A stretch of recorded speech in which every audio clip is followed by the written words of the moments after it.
मैं आपको operation quarter के बारे में ब्रीफ करूं। मैं 34 RR कुलगांव पुलिस और CRPF के सभी जवानों को मुबारकबाद देना चाहूँगा जिन्होंने इस ऑपरेशन में न केवल हिस्सा लिया और कुलगांव के इंटर डिस्ट्रिक्ट बाउंड्री पे सक्रिय था। हमें एक बड़ी सफलता तब हासिल हुई जब कल रात यानी 18 दिसंबर को ये खबर मिली कि ये हिजबुल मुजाहिदीन का ग्रुप कार्टर के रिहायशी इलाके में मौजूद है।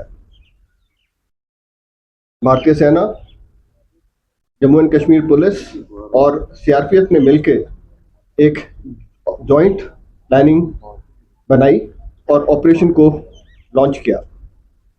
हमारे सैनिकों ने बहुत ही होशियारी और तेजी से सरप्राइज हासिल करते हुए कार्टर विलेज पर तकरीबन 0330 आवर्स यानी आज सुबह कॉर्डन ले कर दिया और उसके तकरीबन 20 मिनट बाद 0350 आवर्स पर जब हमारे सैनिक उसे सर्च के लिए तैयार कर रहे थे, उस समय टेररिस्ट ने अंधाधुंध मल्टीपल लोकेशन से फायर शुरू कर दिया, जिस फायर का जवाब हमारे सैनिकों ने फायर से दिया और उन्हें कंप्लीटली पिन डाउन करके रखा और भाग जाने की उनकी कोशिश को विफल कर दिया।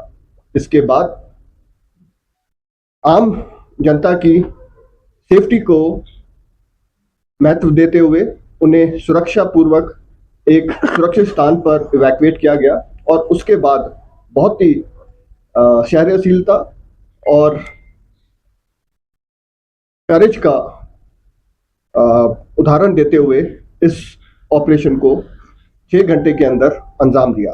इस ऑपरेशन में 5 हिजबुल मुजाहिदीन के टॉप टेररिस्ट मारे गए और ये पांचों टेररिस्ट काफी लंबे समय से सक्रिय थे और multiple criminal as well as terrorist activities में शामिल रहे थे।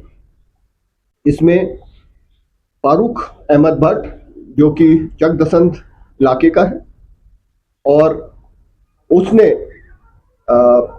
2015 में तंजीम ज्वाइन की थी और उसके बाद 2016 से ना केवल साउथ कश्मीर में बल्कि पूरे कश्मीर वैली में इसने रेडिकलाइजेशन को बढ़ावा दिया और साउथ कश्मीर में टेररिज्म को रिवाइव करने में एक अहम भूमिका निभाई। फारूक अहमद भट्ट ये कश्मीर का पूरे जम्मू एंड कश्मीर का कमांडर था। इन पांचों टेररिस्ट के मारे जाने से न केवल हिजबुल मुजाहिदीन का शोपियां और कुलगांव से खात्मा हुआ है बल्कि पूरे टेररिज्म को कश्मीर में एक धक्का लगा है, जिससे टेररिज्म को कश्मीर से मिटाने में तेजी आएगी। इस ऑपरेशन के दौरान हमारे 2 सैनिकों को गोली लगी और वो घायल हुए। उन्हें फिलहाल 92 BH में उनका इलाज चल रहा है और बहुत जल्द वो वहां से अपना इलाज पूरा करके स्वस्थ बाहर आएंगे। इस ऑपरेशन की सफलता का श्रेय आज जो है वो कार्टर विलेज जो कि पुलिस स्टेशन भीबाग के अंदर आता है, जिला कुलगाम में है, वहाँ एनकाउंटर हुआ। उस एनकाउंटर में 5 HM के जो टेररिस्ट थे वो मारे गए।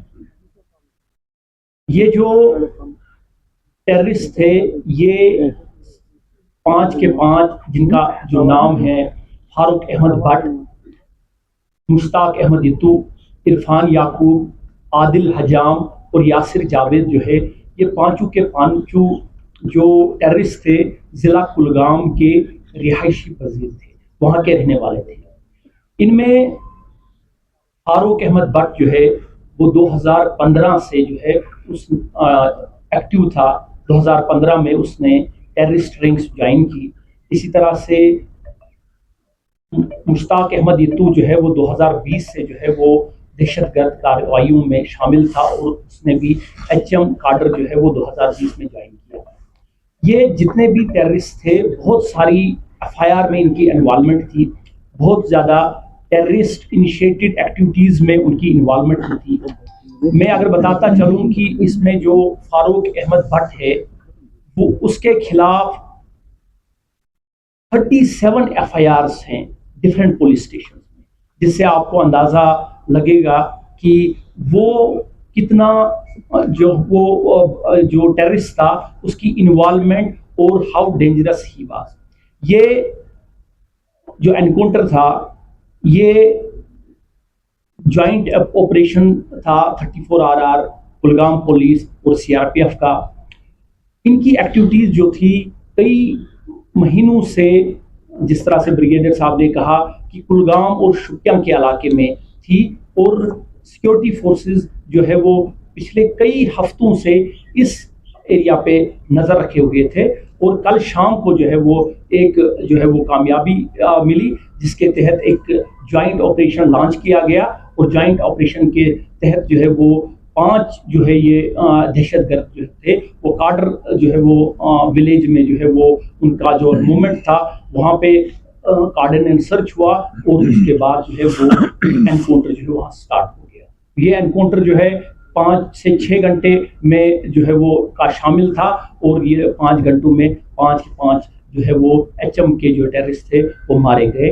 उसमें 2 जवान जो है वो हमारे जो है वो जख्मी हुए, उनको बेस हॉस्पिटल श्रीनगर में शिफ्ट किया गया, जहां उनकी जो है वो कंडीशन जो है दैट इज वेरी स्टेबल। तो उसके बाद जो है वो यह ऑपरेशन जो है वो कंक्लूड हुआ।